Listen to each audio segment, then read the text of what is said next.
chỉ bay u le tun tuma chuan Mizoram Stadium kan nei that ber la lian ber ti la kan sui su lawang chu Rajiv Gandhi Stadium mual puyami chumi a chung han fan vel na video chu kan en ho do na ni ama sign ka channel te min lo subscribe min lo share min lo like sak chen turin thlir tu te ka ngen chewa min la subscribe lo zong te pokhan khoi min lo subscribe turin khong ena karon deal ani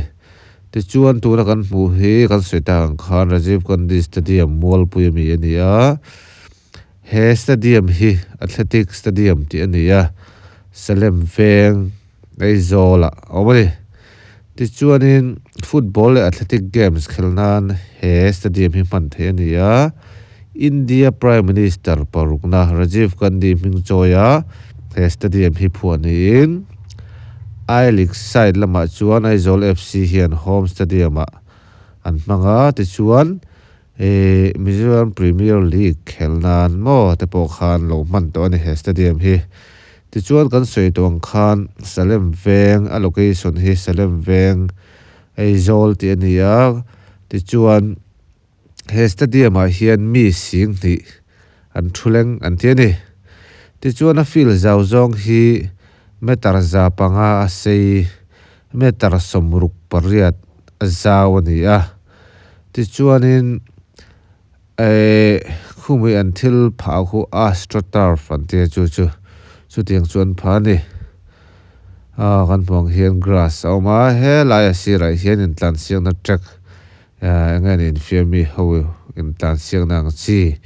tiang khan omvek bokani ti chuan he stadium hi true tier stadium an tia kan soi tong khan mi sing ti an lengani ti chuan he stadium hi Mars ni ruksang ni som khan Pisonia Kandi in angani pu khati hun lai chief minister pural than hola telen khan a foundation lungphum hin lo phum to a som ni paruksang ni som pani North East Games nei nan khan he stadium hi an lo mang to bok ani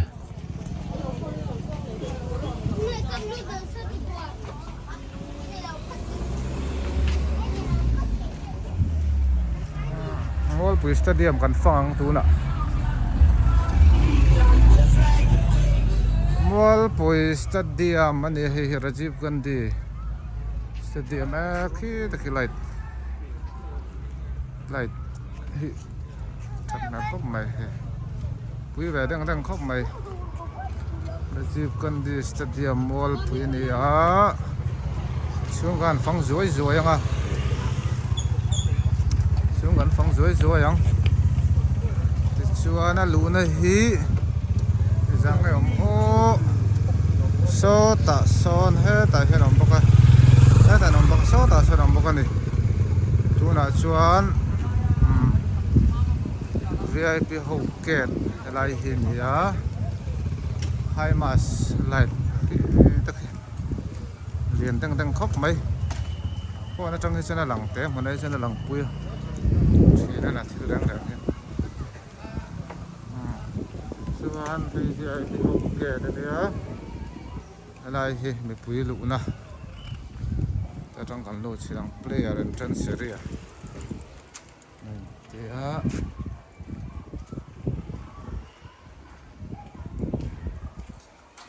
trong căn lô sổ chỉ nằm. Basta nó theo ông chắc này.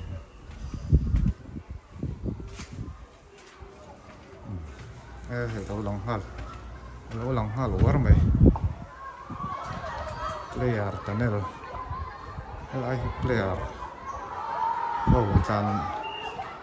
lu na tur bi kan siam ani ne lai hi ta chung ta sang thau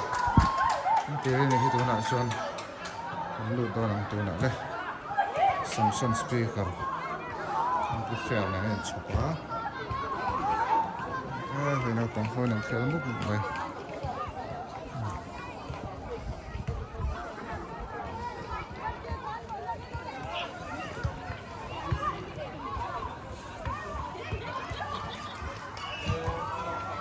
dao đừng khóc mày đừng mày Ti chuan hei team P hon them o an kal tat mai hon the tat lo mai team A hei player ho in thak na room ani don he player ho in thak na room mo lai hon he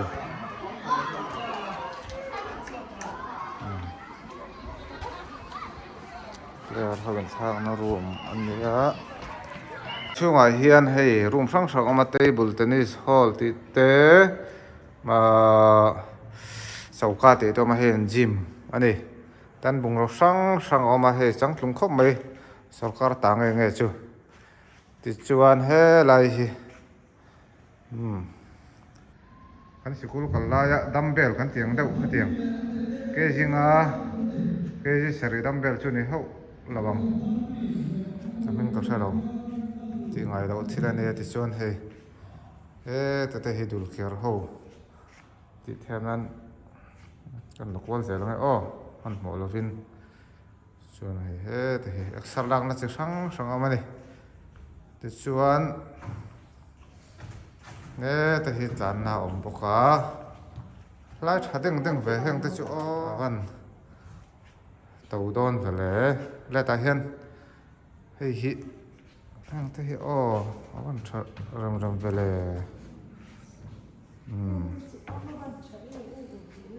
tau khopang le heng te hi an ti sin te le thi sakor anga ti na nei hi o ai thi sakor anga ra na ne ya kerol lu na te om thlap ani mo ava tha ve o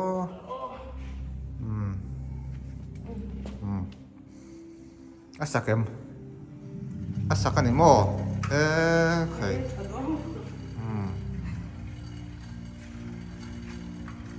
asak tralang pumbor vel mal chaute engke matang chau vek dona tak satan a chadon le ni hi hei uak pai lo tan po sang tung le mai chuan hei heng lai te awai na sang sang nge ti hian an hong tok nge ma ti hian don hi wai na chi te mun na chi te ni a se ta kim hle ni ti la ti chuan a se ta kim hle ni ti la chuan a fun kim mai ome chuan kan kal zelanga hei hi kan chuak lok nga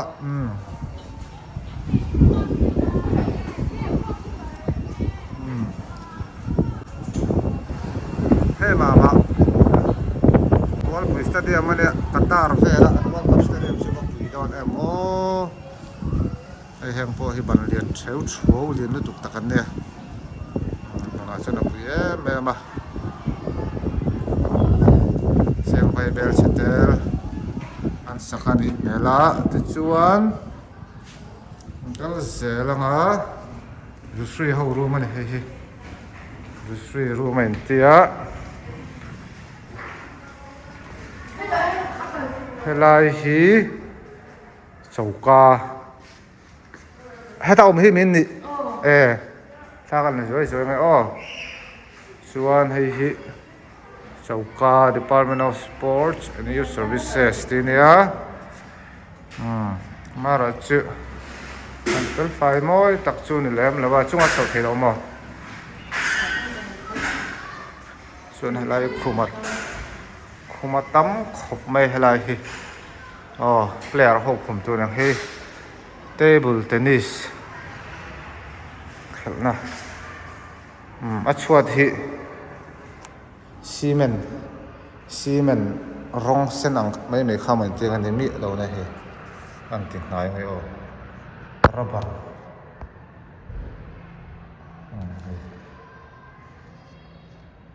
rubber ka kan ni waktu mana itu mo so hela hi stack titi pot suan hei hi ball pui stadium chung fan na kan ti mai ni ang chu kal se langa hei hi conference hall ani ngai om conference hall hi ai dik vel an khel ai dik vel an khel zo vela thu thar the dar tu ho ina player te coach ti te ho an kom na thin hun kha helai hi ni a na om turang hi chu stadium chunga om turang hi chu da ve ve ka ni ti chuan kan kal zelanga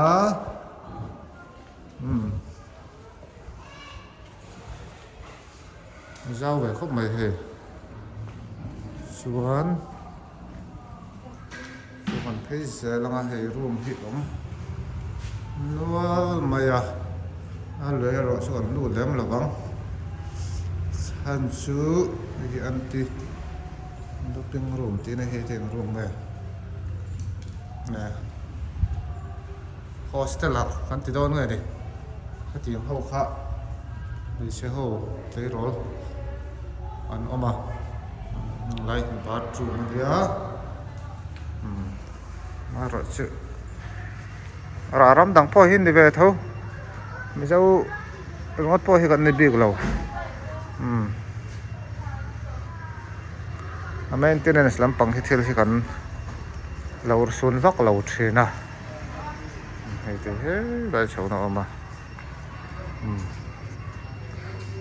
suan kan kal zelang khel tur ho ni hei khel tur ho thiam caretaker kan kal pol chin leang helama hian hunam lu tuk chuam lova cái đại đang thua mà hoa làm hian kan chho don ne an bu nom lu tuk om la he mi building hin ne cái production control room hay media ho room anh em hay là hết trong bao nhiêu đủ thế này trong bao nhiêu à trong bao nhiêu sử dụng số đủ thế này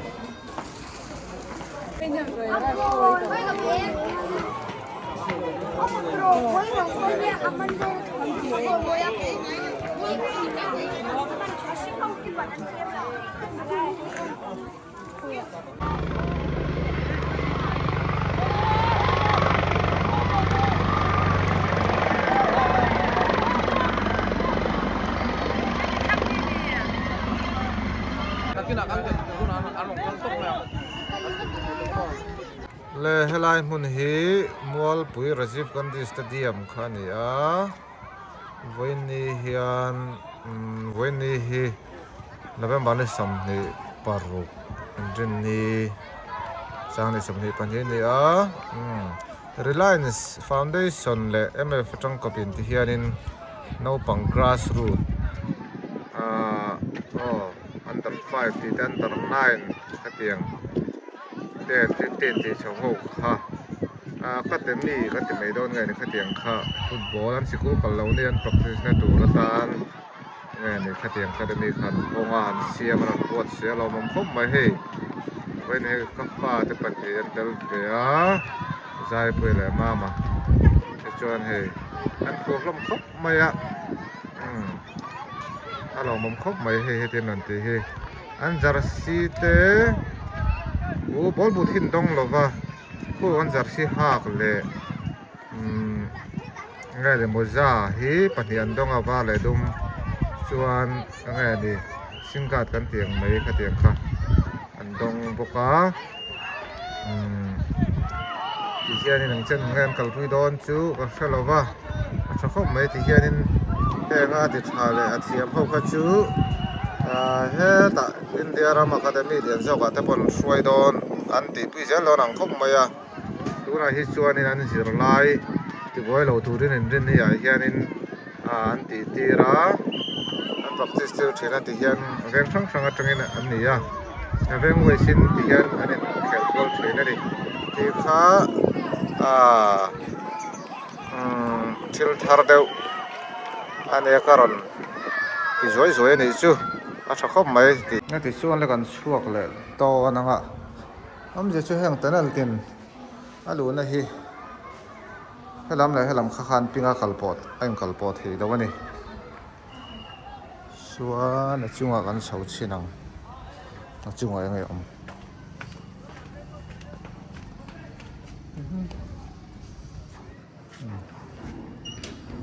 chung ăn cào ta lụt thì lâu phá rau đang khóc mày á lại thì bọc hạt bẩn thì cần không làm mãi hiền bẩn thì đang không bọc lá sư chuẩn à phiêu xuống hi giá này đừng khẩn đủ con này ền mày á ô ta sang đón lẽ thì là được khiêng lại thầu khiêng cần dùng thì là ô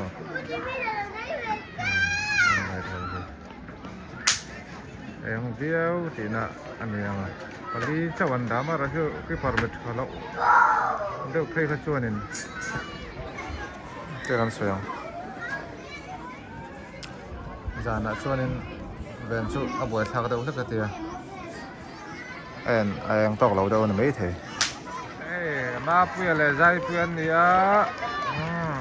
ma puyan ko la ve ga ni hi hi guys zai puya defense oh zai ma puyan go la ve nga zai puya ayang le po la ng khel la ni hi le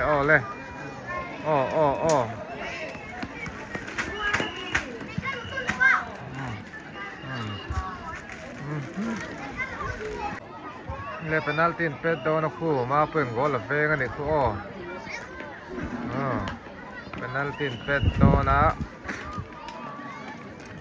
le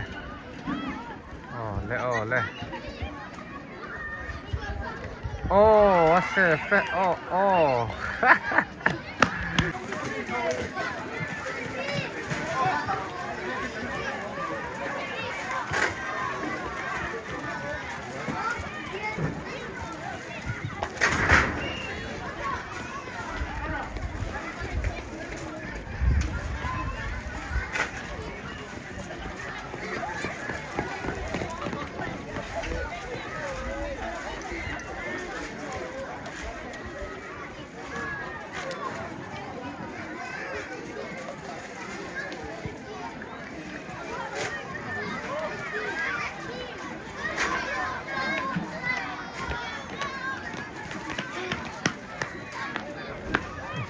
hey mama tự dạy thua mama có một thèm đây mama mò sao để sao ai hết tủ he anh chắc là tết gọi là bạn há tên đông lò phải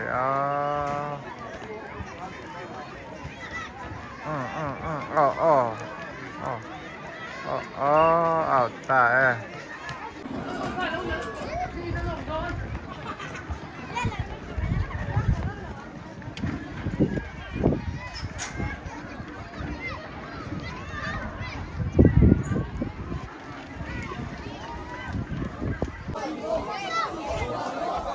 kén phun lòng phúc mày thế lưỡi mày này thì hiền nó thắp phúc mày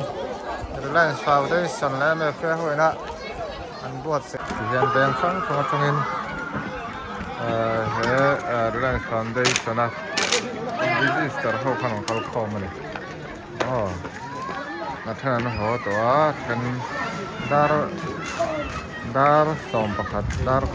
hai ta tum ti sau khan tai ni ngana siam ti hian arong kal dia mai ne ta ya var lam pong ho suwa na eng la pol ho tuna in khalna hi hun thar le kanan hawan ya ti han veng an chan dia ta ke suwa kal hun tai ni khan siama tuna ha sen le so lai san noi no krong